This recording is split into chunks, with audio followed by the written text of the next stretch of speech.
Welcome to your step-by-step guide to medicalrotations.com. You've successfully registered your clinic, and today we're going to show you how to navigate our dashboard.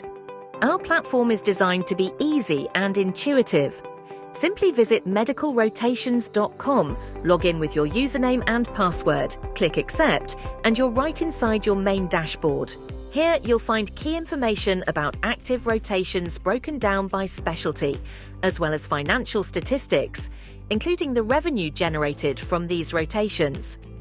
At the bottom, you will see a section where you can attach additional information for your students, such as vital signs examination templates, internal clinic rules, and more.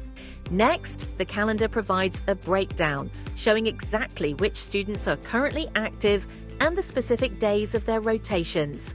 And the financial section, the first thing you can do is check if your account is connected to Stripe.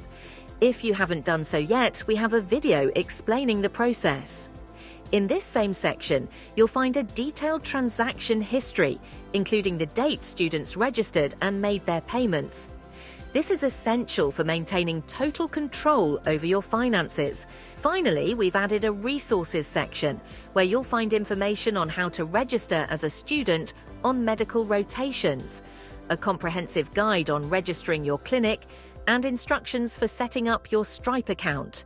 Thank you for choosing Medical Rotation to manage your clinical rotations. We are dedicated to connecting medical students with quality clinical experiences across the United States.